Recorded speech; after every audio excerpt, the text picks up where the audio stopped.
Зодия Рак, това е вашата месечна прогноза в работата и любовта. Какво ви очаква месец октомври? Преди това ще проверим общата енергия на месеца, най-общо какво ще излезе за месец октомври за вас и след това в работата и любовта. Преди това всеки, който желая да си поръча амулет за Зодия Рак, това е мъжкият на цена 39 лева, може да ми пише на лично съобщение, а това е дамския на цена 35 лева. Камъните са естествени, заредени с мантри за максимална защита. Сега започваме с общата енергия като цяло на месец октомври за всички рачета. След това вече ще разделим на работа и любов.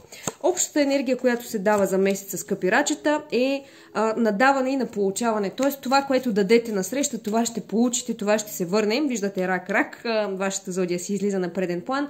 Това е една хармония, идилия в комуникацията, в отношенията.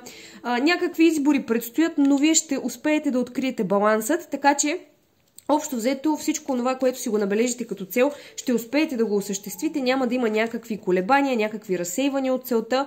Напротив, ще успеете да постигнете всички цели, които си набележите общо.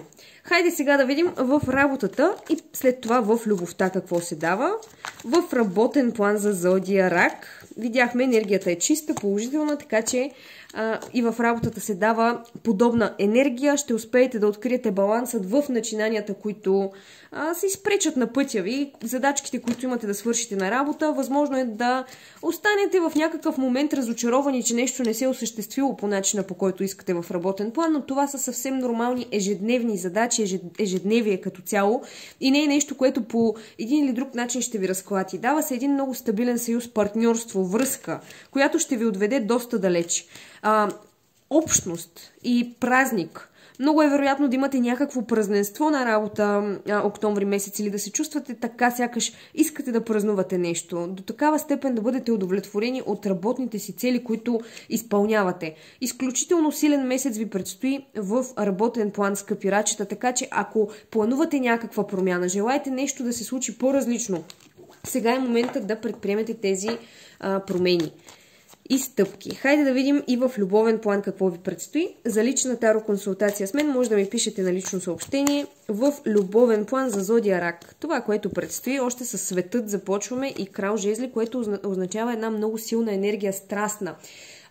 Енергия на пълнота. Ще бъдете изпълнени с желание, с страст, с доверие също така във вашия партньор. И това ще донесе със себе си избъдване на някаква ваша съкровена мечта в любовта. Имайте обаче предвид, че за да постигнете тази пълнота, да не се стигне до криза в взаимоотношенията, ще е необходимо да предприемете някакви действия, някакви стъпки, нещо, което зависи от вас и го отлагате.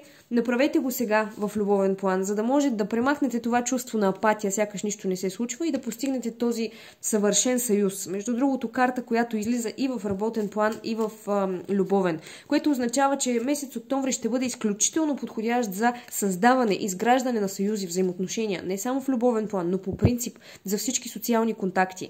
Но за да постигнете тези съвършени съюзи, вие трябва да бъдете като учелникът, т.е. да виждате ситуацията под един малко по-различен ъгъл, малко по-отвисоко и по-като страничен наблюдател, за да можете да осъществите тези ваши мечти. И в крайна сметка, отново, това, което си поставите като цел, като приоритет, ще се осъществи. Но много внимавайте как си нареждате приоритетите, за да може да получите и пълнотата, за която копнеете.